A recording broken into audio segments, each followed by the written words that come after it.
A doctor from Washington who had just retired told his wife he needed to hike alone to think about his new life.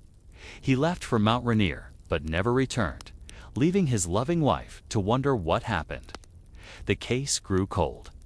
Police thought he had either taken his own life or had a terrible accident. But 4 years later, some hikers found something shocking stuck in a beaver dam downstream.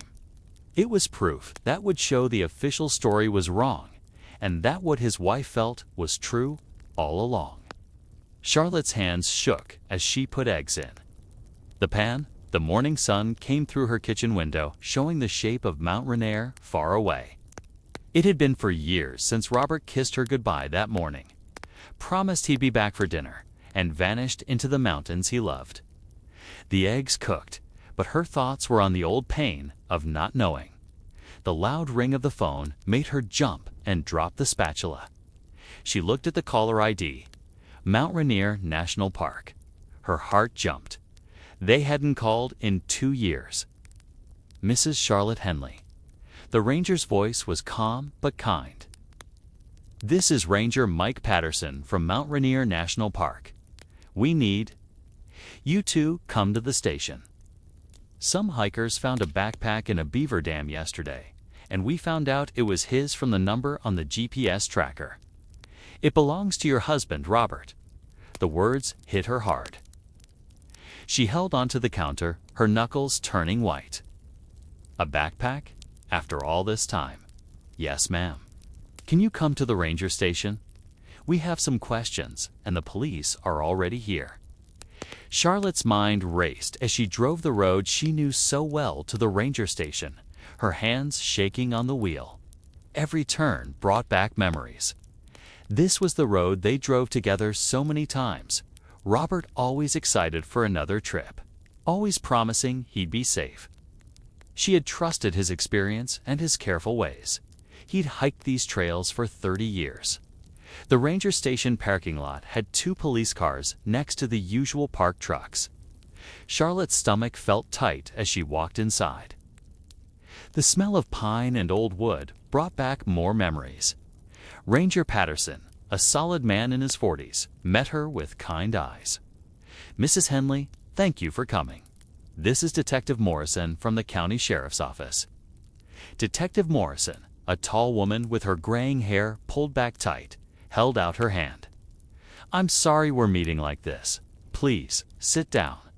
They took her to a small meeting room.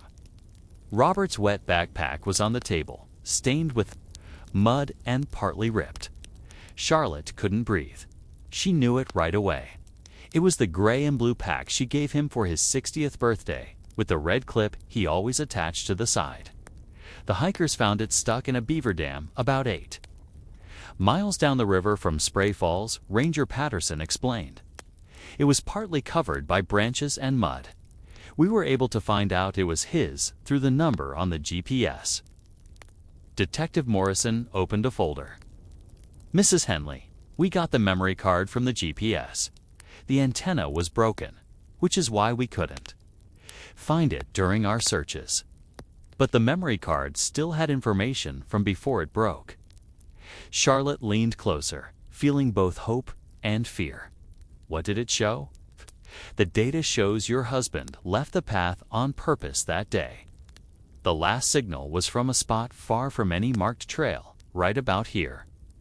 The detective pointed to a map, her finger on a faraway part of the woods. We searched that exact spot again yesterday and this morning. We found nothing, but Robert never went off trail, Charlotte argued. He was very careful about safety. He filed his hiking plans and stayed on the paths. In 30 years of hiking, he never left his planned route. Detective Morrison's face didn't change. The GPS information is clear. He was miles from where he said he'd be. Because of this and how far out he was, we are looking at 2 things: suicide or an accident. Suicide. Charlotte's voice broke. Robert had just retired. Had plans. A cruise to Alaska, visiting our grandchildren in Oregon. He was excited to have more time with me. I know this is hard, the detective said, her voice a little softer. But after 4 years, with animals and nature breaking things down, there would be very little left. We won't be reopening the case. The search of that area found nothing, and really, there's nothing else we can do. Charlotte felt like the room was shrinking. You're giving up. Just like that. We're not giving up, Mrs. Henley. We're being practical. Your husband went off trail to a dangerous place. If he did it on purpose or by accident, the result is the same. The case will stay closed. Through her tears, Charlotte looked at what was in the backpack with Ranger Patterson. Robert's doctor license was there, bent but still readable. Robert James Henley, M.D. The photo showed his kind eyes and the gentle smile she missed so much. His hiking permit from 4 years ago was faded, but you could still read it. His phone screen was cracked and full of dirty water, totally broken. The strange thing, Ranger Patterson said quietly, looking at the detective who had left to take a call, is where we found this. The Beaver Dam is miles down the river from any marked trail. For the pack to end up there, your husband would have had to be somewhere completely different from his planned route. The way the water flows shows it traveled a long way. Charlotte looked at the ruined things, unable to believe what they suggested. Robert always stuck to his plans. He would check the weather 3 times before a hike. He carried extra batteries and emergency items. He was so careful about safety. It's what made him a great doctor. This doesn't make sense. The Ranger's face was kind. Sometimes even skilled hikers make mistakes, Mrs. Henley. Or sometimes people don't want to be found. But Charlotte knew that wasn't true. Robert would never leave her alone, not after 40 years of marriage, not after they promised to spend their retirement together. He had been so excited, marking off the days on his calendar like a kid before Christmas. When she left the station, holding a bag with copies of the papers and a receipt for the backpack, she felt more lost than ever. The police were keeping the pack as evidence, but she didn't know what it was evidence of. The official decision was clear. Robert had gone off trail and had an accident, or did it on purpose. The case was closed, but it didn't feel like an ending. Charlotte sat in her car for a few minutes, holding the steering wheel tight. The morning had turned from a normal breakfast to a shocking discovery. And she had to tell someone who knew Robert, who knew what kind of man he was. His old co-workers should know about the backpack. The drive to Cascade Medical Associates took her through town, past the coffee shop where Robert got his black coffee and muffin every morning, past the park where they had his retirement party. The memories were everywhere she looked. The office looked different now. The old blue sign was gone, replaced by a modern gray one. She walked into a waiting room she hardly knew. The comfy chairs Robert wanted were gone, replaced by stark white and metal ones. "Can I help you?" The young woman at the desk looked up, not knowing who she was. "I'm Charlotte Henley. My husband, Dr. Robert Henley, used to work here. I need to talk to someone about something new that's happened." The receptionist looked confused. "I'm sorry, I don't know that name. I've only worked here for 18 months. Could I talk to the office manager?" A few minutes later, a busy-looking man in his 30s came out. "Mrs. Henley, now Brandon Chen." The new office manager. "I'm sorry, I didn't know your husband." The office was sold 2 years ago, and most of the workers are new. But Sarah Winters still works here. She was here when Dr. Henley was. Sarah's still here. Charlotte felt a rush of relief. Sarah was Robert's favorite nurse, good at her job, and kind, someone he trusted completely. "She's with a patient, but she'll be free in about 20 minutes. You can wait in the break room. It's more private." The break room, at least, hadn't changed much. Charlotte sat at the same round table where Robert used to eat his lunch. About 20 minutes later, Sarah came in, her face showing worry as soon as she saw Charlotte. "Charlotte, "Oh my goodness, how are you?" Sarah hugged her, then looked at her face. "Is everything okay? You look upset." Charlotte quickly told her everything. The backpack, the GPS information, what the police thought. Sarah listened, looking, more and more worried. They found it in a beaver dam, after all this time. Sarah sat down across from her. "I can't believe it. We still miss him so much here. Well, the ones who are still here. The police think he went off trail on purpose. They're saying it was suicide or he got lost." Charlotte's voice trembled. "But you knew Robert. T would." "Never, ... double quotes, never," Sarah agreed. "Charlotte, your husband loved his work, loved his patients. We were all shocked when he retired because he seemed to love his work so much right to the end. The patients loved him. Mrs. Yamamoto still asks about him." Charlotte leaned forward. "The GPS showed him miles from any trail. The police think that proves he wanted to ... disappear. But Robert was so careful about hiking." Sarah's face changed a little. She looked at the door, then back at Charlotte. "You know, now that you say it, Robert did seem different that last week." "Different how?" "Worried and not paying attention. He kept checking his phone, which wasn't like him. During medical work, he was still totally focused. He'd never risk a patient's health. But between patients, he seemed worried." Charlotte's heart beat faster. "Did he say anything?" "I asked him during lunch on that Wednesday. I remember it because he was sitting right where you are, and his sandwich was not eaten. That wasn't like him." Sarah's voice got lower. "I asked if he was okay, if he was nervous about retiring.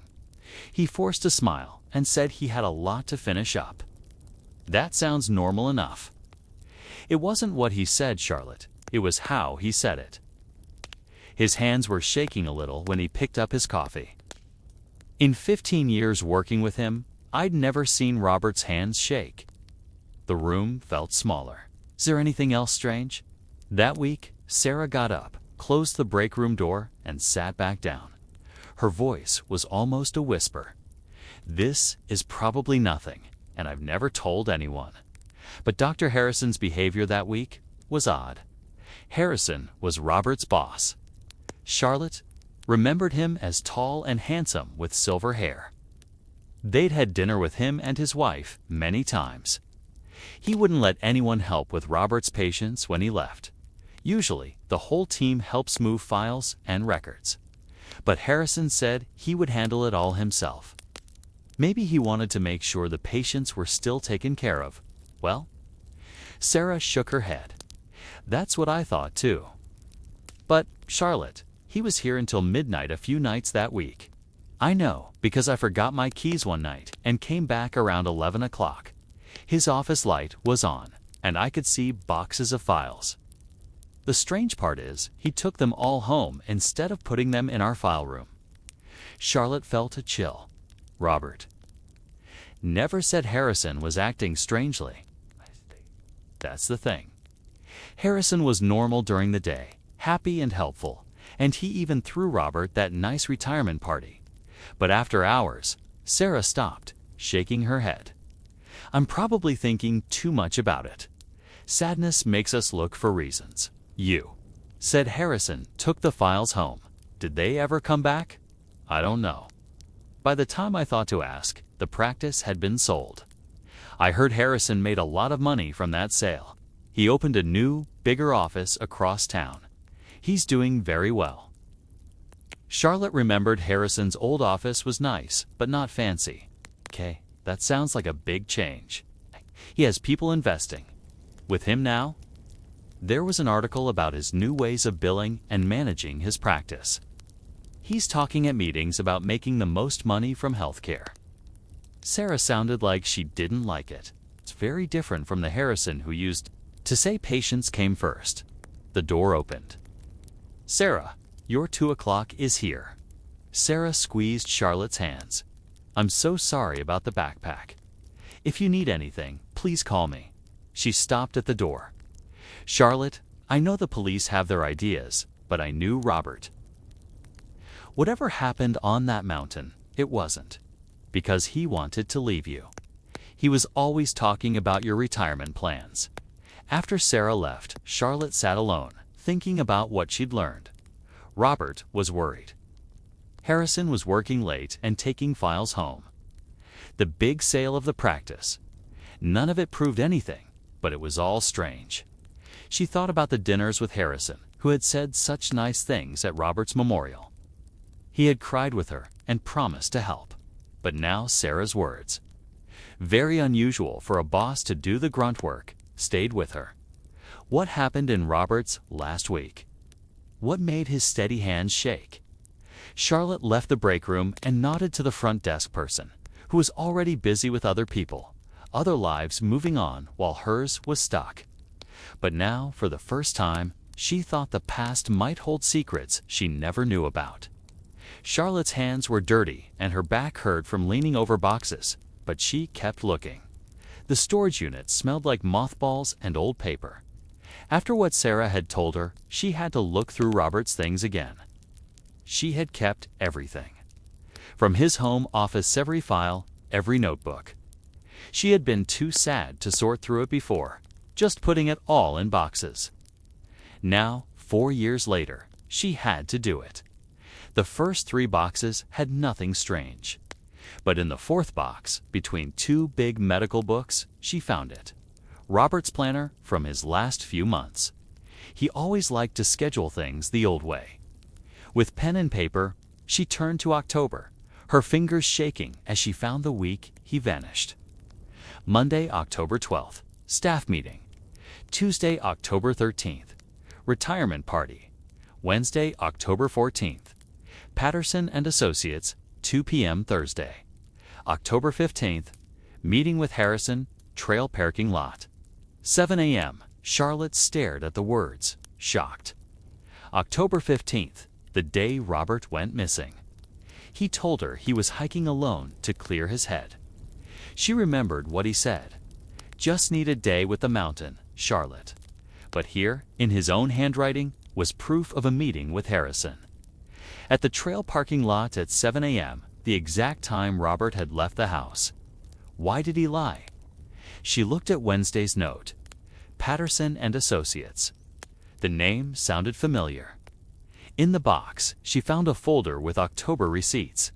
Inside were 3 receipts from Patterson and Associates, employment law specialists, lawyers who help workers. Robert had never said he had work problems that needed a lawyer. The receipts showed he had met with them on October 7th and 10th, with another meeting set for October 16th, the day after he disappeared. Charlotte called the law office. Patterson and Associates. This is Charlotte Henley. My husband, Robert Henley, was a client 4 years ago. After a moment on hold, a woman's voice said, Mrs. Henley, I see Dr. Robert Henley had meetings with Mr. Patterson in October 4 years ago. How can I help? I'm trying to figure out why my husband needed a lawyer for a work issue. He never said anything. There was a pause. I can't share much because of lawyer-client rules, even after he died. But I can say that Dr. Henley first called about rules to protect people who report wrongdoing at work. Charlotte's mouth felt dry. Whistleblower protections. Yes, he asked how to be protected from someone getting back at him and how to gather proof of problems at work. He had another meeting scheduled for October 16th, but he never came. The woman's voice softened. I remember when we heard he disappeared. Mr. Patterson was very worried. He said Dr. Henley sounded very concerned and kept asking if his family would be safe if he shared information. Safe from what? I'm sorry, I can't say more. But Mrs. Henley, your husband was being very careful. Whatever it was, he wanted to handle it the right way with lawyers. Charlotte hung up, her mind spinning. Whistleblower protection, proof, and a meeting with Harrison the morning he disappeared. A meeting he had hidden from her. She put the important boxes in her car. The drive home felt unreal. As she turned onto her street, she saw a silver Mercedes in her driveway. It was Dr. Harrison's car. Her heart beat faster as she saw Harrison standing by her front door, talking to her neighbor, Mrs. Chen. Mrs. Chen saw her and waved. "Charlotte, I was just telling Dr. Harrison you were out." Harrison turned with his usual smile, but Charlotte saw he looked tense. His suit was expensive, but his tie was a little crooked. "Charlotte," he said, walking to her car, "I heard about the backpack. The police called me this morning. I wanted to see how you were doing." Charlotte got out of her car, knowing he could see the boxes in the back seat. "That's kind of you, James." Mrs. Chen, who loved to gossip, added, "I told Dr. Harrison you went to your storage unit." Charlotte saw a strange look in Harrison's eyes when Mrs. Chen said storage unit. His smile wobbled for a second. "Storage unit?" Harrison asked, trying to sound casual. "Just sorting through some of Robert's things," Charlotte said carefully. "The police giving back his backpack made me want to feel close to his memory." Harrison nodded, but his eyes kept looking at her car. "Of course. Find anything interesting? Sometimes going through old things can bring surprises." The question felt like he was asking about something else. "Just memories," Charlotte said. "If you'll excuse me, James, it's been a long day." "Of course," Harrison said, stepping aside. But then he added, "If you need anything, Charlotte, please call. Robert was very important to me. I'd hate for his good name to be dirtied by misunderstandings." The word misunderstandings hung in the air. Charlotte forced a smile, nodded, and went to her door. She could feel Harrison's eyes on her. Once inside, with the door locked, she leaned against it, breathing hard. Harrison showing up so soon felt like too much of a coincidence. His interest in her storage unit, the way his smile had slipped, and his last comment about misunderstandings. She looked through her front window. Harrison was still there, by his car, on his cell phone, waving his hand as he talked. He didn't look like the calm doctor she thought she knew. The planner was in her purse. That one note burned in her mind. Meeting with Harrison, trail parking lot, 7 a.m. What had Robert found out? And why was Harrison so interested in what she might have found? Charlotte had just gotten inside when the doorbell rang. It was Harrison, his face looking gentle and concerned again, but felt that would make him more curious. She opened the door a little. "Charlotte, I'm sorry to bother you again," Harrison said softly. "I was leaving and thought I seemed rude. This news about Robert's backpack has shaken me too. Would you like to get coffee? Sometimes it helps to talk."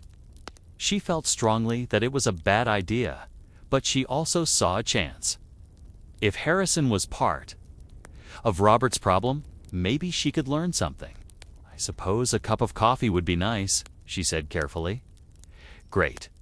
How about Corner Coffee on Main? I remember Robert said it was your favorite." "That would be fine. I'll meet you there in 15 minutes. I'll drive us," Harrison offered.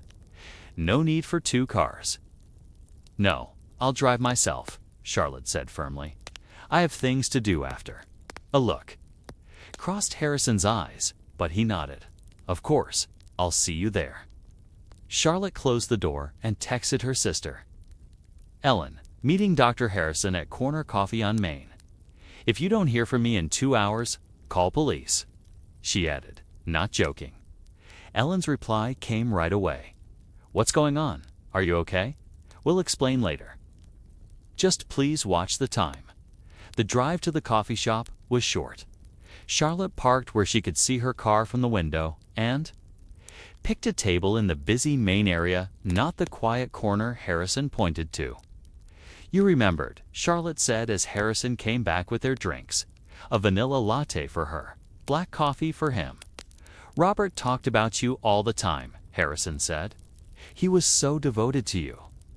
The words should have been nice, but they felt like a question to see what she knew. Charlotte sipped her latte and waited. This must be so hard, Harrison went on. Going through Robert's things must be emotional. Did you? Did you find much in storage? Sometimes people keep work. Papers they don't tell their spouses about. There it was. Charlotte kept her face calm. Mostly medical books and thank you cards from patients. How like him, Harrison smiled, but his fingers started tapping the table. No work files. He was always so careful with his papers. I'd think. He kept copies of important things. Just the usual, Charlotte said. Why do you ask? Oh, no reason. It's just that when the police called, they asked if Robert had taken any patient files home. HIPAA rules, you know? I told them Robert would never do that, but I wanted to be sure, for the sake of his good name. Charlotte saw sweat on Harrison's forehead. The police asked about patient files. I'm sure it was just standard questions. Harrison's finger tapping got faster. They also asked about how he was feeling in his final weeks. I told them what I saw, of course. Did you find any of his own writing, like journals? Robert didn't really keep a journal, Charlotte said, watching Harrison's jaw get tight. What about appointment books? He always had that leather planner. Harrison tried to sound casual, but his voice was tense. Charlotte made a choice. Actually, I did find his planner. Harrison's fingers stopped tapping. Oh yes, it was interesting to see his last week. So many appointments. She paused, watching his face. There was a note on October 15th that confused me. October 15th. Harrison's voice was even, but his knuckles were white on his coffee cup. He wrote, meeting with Harrison, trail packing. Lot 7 a.m., but he told me he was hiking alone that morning. The worried look on Harrison's face disappeared, replaced by a look of thinking and fear he was trying to hide. Oh, that, Harrison said with a fake laugh. Poor Robert. He was so mixed up that morning. He actually called me around 6:30, sounding upset. He said he was worried about his mind, that retiring was harder than he thought. I tried to get him not to hike and said we could meet, but he said he needed time alone on the mountain. Charlotte stared at the man she'd known for 15 years, watching him lie so easily. Robert called you? Yes, very early. Patricia can tell you, the phone woke us both. He sounded sick, talking about pressure and things he couldn't deal with. I offered to meet him, but he got almost paranoid and said he needed to think. Harrison leaned in, his voice low. Charlotte, I didn't want to tell you this, but Robert had been showing signs of being depressed for weeks. The change to retirement was very hard for him. Depressed? Charlotte's voice was sharp. Robert was excited about retirement. Sometimes people hide how they really feel, Harrison said smoothly. As a doctor, he would have known how to hide the signs.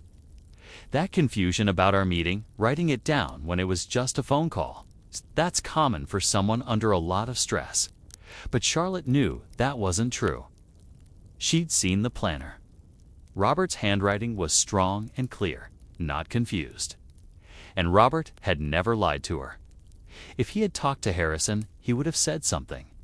I should go, Charlotte said, standing up. Harrison stood up too, his cup rattling. Charlotte, wait. If you found anything else, any papers that might be misunderstood, I hope you'll tell me.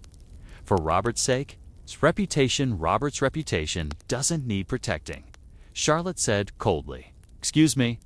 She walked out, but she could feel Harrison's eyes on her. In the window's reflection, she saw him standing there, his cup shaking. The man who had spoken at Robert's memorial was gone. In his place was someone she didn't know, someone whose story about Robert's mind was so clearly a lie.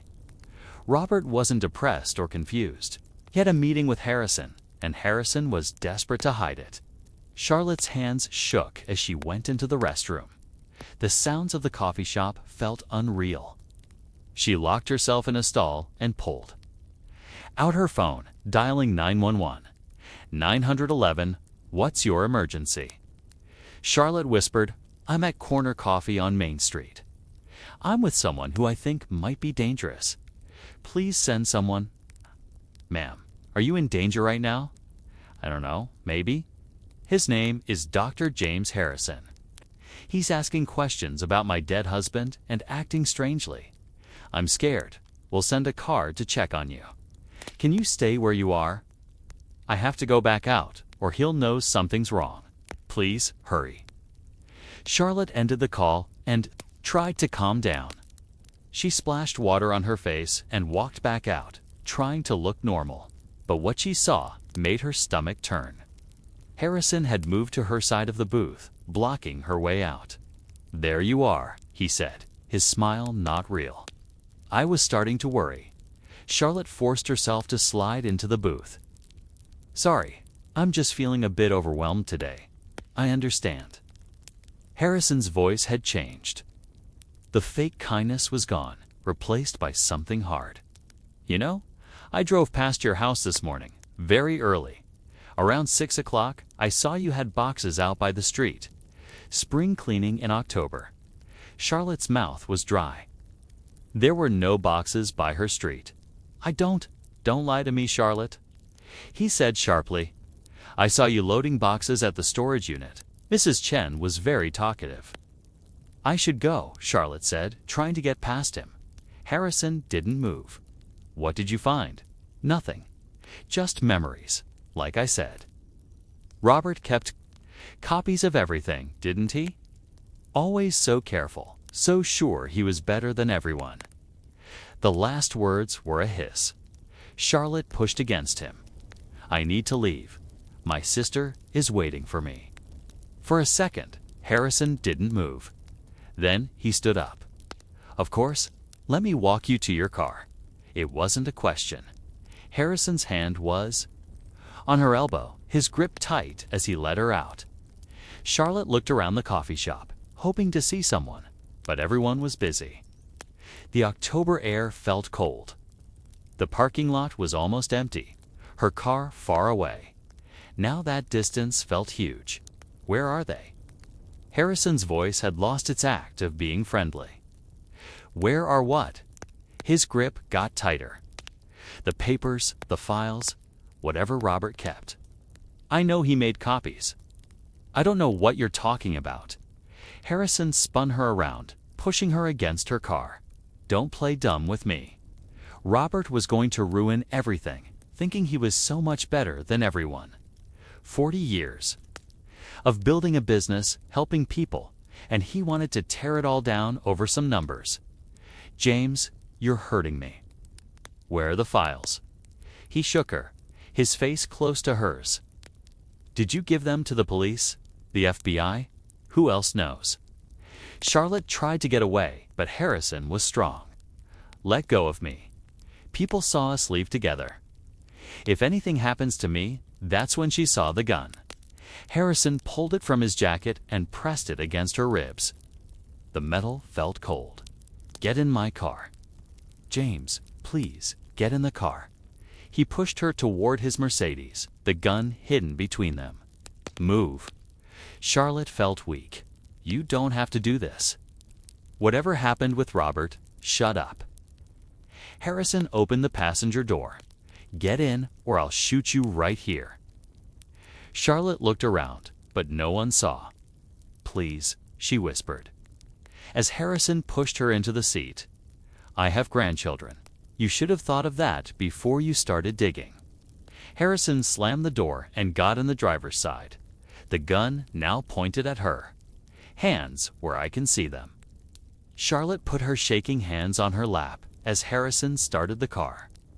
"You should have stayed out of this," he said, his voice strangely calm. "You should have just believed that Robert killed himself like everyone else. For years, Charlotte. For years of peace. And you had to ruin it. You killed him," she whispered. Harrison heard her. "Robert killed himself when he chose to be a hero. Do you know how many people my practice supported? Their families, their kids, school money, their homes. One doctor who acted like he was perfect was going to ruin the lives of many people." Charlotte cried as Harrison drove faster, leaving town and heading toward the country roads that led to Mount Rainier. "He found problems, didn't he?" she said through her tears. In the billing, Harrison laughed a bitter laugh. Problems. Robert couldn't see that sometimes you have to bend the rules to keep a business going. Insurance companies don't pay for real claims, but their bosses get rich. I was just making things fair. By cheating, by surviving. Harrison's hands were tight on the wheel, but St. Robert couldn't see the gray areas. Everything was black and white to him. He was going to report me, destroy everything I'd built. Send me to jail. For what? For making sure my people could feed their families. The trees got thicker as they drove. Charlotte knew this area. It was the road to the Sunrise Visitor Center, the same road Robert would have taken. "Where are you?" "Taking me. Where do you think?" Harrison turned onto a dirt road. "Your husband liked to hike." He thought the mountain helped him think clearly. "Let's see if it helps you think clearly too." They drove for 20 scary minutes in silence. Finally, Harrison stopped in a small open area and turned off the engine. "Get out." Charlotte's legs almost gave out. The forest was quiet and peaceful. It felt wrong that she was about to die in such a beautiful place. "Walk," Harrison said, pointing the gun toward a small trail. "We're going to take a little hike, just like Robert did." "They'll find you," Charlotte said, her voice surprisingly steady. "The police know I was with you. My sister knows." "Your sister knows you had coffee with an old friend. The police will find your car at the coffee shop and think you went." For a walk, sadness does strange things to people. Sometimes they follow the ones they loved. He pushed her onto the trail, the gun in her back. The trees surrounded them, and the light grew dim. "Keep moving," Harrison ordered. "Don't even think about running." Charlotte tripped on a root. They had only gone a short way into the woods when the first siren sounded far away. Harrison stopped, looking around like a scared animal. "No," he mumbled. "No, no." More sirens joined in, getting louder. Charlotte felt a rush of hope, but it vanished when Harrison grabbed her arm. "You called them," he said, not believing it. At the coffee shop, "You called the police." The sirens were very loud now. Through the trees, Charlotte saw flashing red and blue lights. "Damn it." Harrison pulled her in front of him, his arm around her neck and the gun to her head. This wasn't supposed to happen. Car doors slammed. Voices shouted, "Dr. Harrison." A voice called through a megaphone. It was Detective Morrison. "This is the police. We have the area surrounded. Let Mrs. Henley go and come out with your hands up." Harrison moved back, using a big tree for cover, keeping Charlotte in front of him. She could feel him shaking. "Back off," he yelled. "Everyone back off, or I'll kill her. I swear I will." "Dr. Harrison, nobody needs to get hurt, Detective," Morrison's voice said. "Let's talk about this. Let Charlotte go, and we can figure this out." "There's nothing to figure out." Harrison's voice broke. "You don't understand. Robert was going to destroy everything." Charlotte saw police officers taking places behind trees. "Stay back," Harrison yelled, pointing the gun toward them. Then, back at her head, the standoff went on for what felt like hours. Sweat dripped from Harrison's face. "This wasn't supposed to happen," he kept saying. "Robert should have just taken the money. I offered him money. Did you know that? But no, he had to be so noble." "Dr. Harrison," a new, calm voice said. "I'm Officer David Chen, a negotiator. Can we talk? What happened?" Harrison laughed a bitter laugh. "What happened is that one doctor who thought he was so perfect decided he was the judge. 15 years of friendship meant nothing." Harrison's grip changed. The gun moved from her head to wave at the police, and back again. He was becoming wild. He had proof, Harrison went on, almost talking to himself. Copies of everything. Bills, records, bank papers. So careful. He said he was going to the FBI that afternoon if I didn't turn myself in. Officer Chen took a slow step forward. Let's talk about this, doctor. I'm sure theirs don't come any closer. Harrison screamed, full of panic. Chen took another small step. 'Twas too much. Harrison made a noise like a cry and a growl, raised the gun and hit Charlotte hard on the side of the head. Pain shot through her skull, and she saw white lights as she fell. The moment Charlotte fell, Harrison no longer had her to hide behind. He looked at her on the ground, then at the police closing in, and he ran deeper into the forest. He didn't get far. 2 officers tackled him. They went down in a heap, Harrison fighting, but he was no match for them. In seconds, they had him face down, his arms behind his back and in cuffs. Stop resisting, an officer said, but Harrison kept struggling and yelling.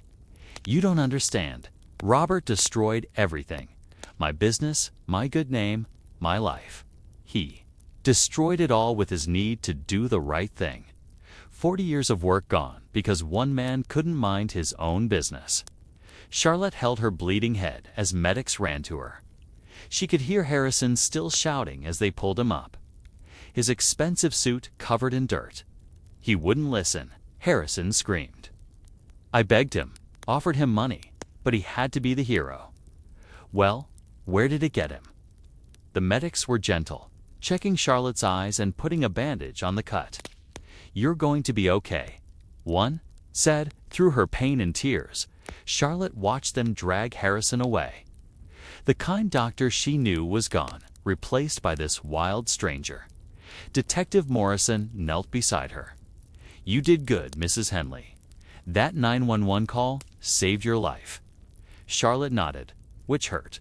The peaceful trail was now a crime scene, but Charlotte was alive. Unlike Robert, she would leave these woods.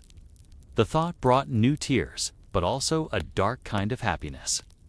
Harrison had failed. Justice, after 4 years, was finally here. The bright lights in the police station interview room made Charlotte's headache worse. But she wouldn't go to the hospital until she had told her story. Detective Morrison sat across from her. Take your time, Mrs. Henley, she said kindly. Start where you want. Charlotte started with finding the backpack that morning. Then what Sarah had said, what she found in the storage unit. And finally, Harrison's strange behavior. Her voice shook when she described the gun and the drive, the feeling that she was about to die where Robert had. He kept saying Robert should have taken the money. Charlotte said that Robert was going to destroy everything. Morrison nodded. Dr. Harrison is in another room. Do you want to take a break? No. I need to know what happened to my husband. A detective knocked on the door and whispered something to Morrison. Mrs. Henley, Morrison said, Harrison's story is falling apart. With the planner and your story, well, he's talking a lot. Charlotte's hands balled into fists. What is? He sang. Morrison left and came back 15 minutes later with a serious look. He broke down, she said. He's confessed to Robert's murder. The word murder hit Charlotte hard. Not missing, not suicide, not an accident. Murder. Morrison opened a folder. According to Harrison, he and 2 helpers met Robert at the start of the trail that morning. They told Robert they wanted to talk and work things out. Robert believed them. They walked with him up the trail for about an hour, far from anyone.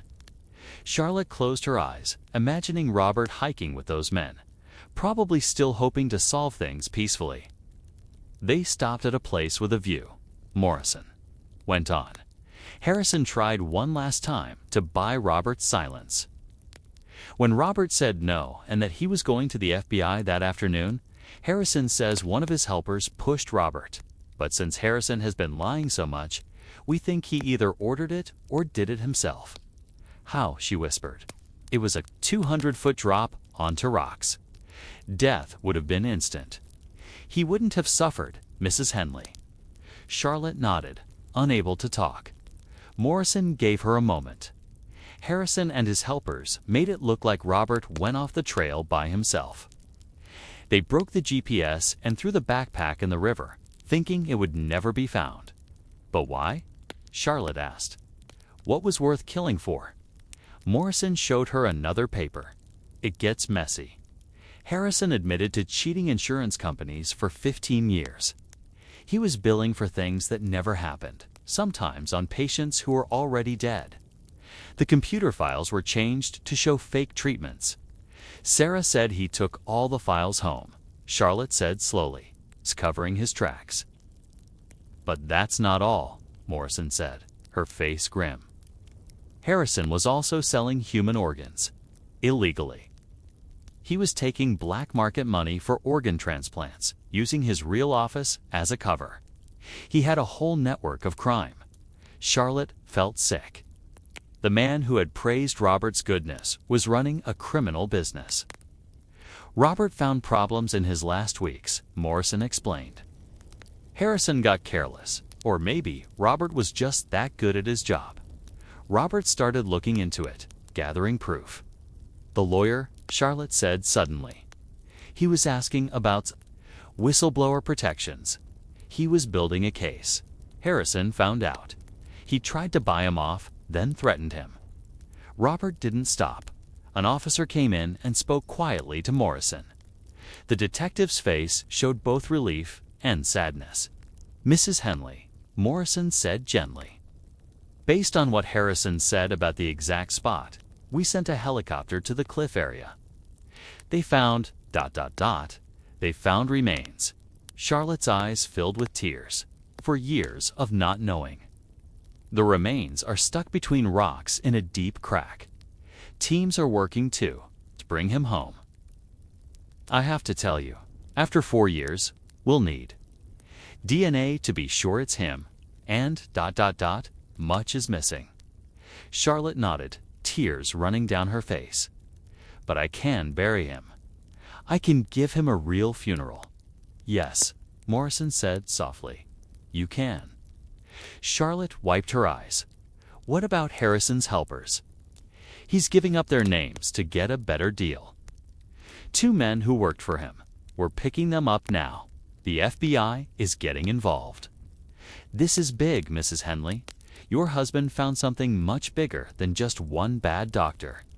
Charlotte thought about Robert's last week, his shaking hands, the secret lawyer visits. He knew Harrison was dangerous, but felt he had to stop him. He knew they might kill him, Charlotte said quietly. That's why he didn't tell me about the meeting. He was protecting me. Your husband was a brave man, Morrison said. He could have taken the money. Instead, he chose to do the right thing. He always did, Charlotte whispered. It's who he was. Later, as Charlotte signed her statement, she thought about the 2 men she'd lost. The husband who died trying to stop a monster, and the friend she thought she knew. Harrison had sat at their table, laughed at Robert's jokes, and acted like a good doctor while running a criminal business. But Robert had seen the truth. And even knowing it could cost him his life, he stood up to the evil. He died on the mountain. He loved, but he died with his honor. Charlotte left the police station as the sun set, painting Mount Rainier with pink and gold light. Somewhere on that mountain, teams were bringing Robert home. The not knowing was over. Her tears were fresh, but with the sadness was pride. Robert had died a hero. He gave his life to stop an evil hiding behind a doctor's mask. She drove home, already planning the funeral Robert deserved, where the truth of his courage would finally be known. Harrison would face the law. His helpers would be caught, their network taken apart. And Robert would finally rest in peace, his last fight won.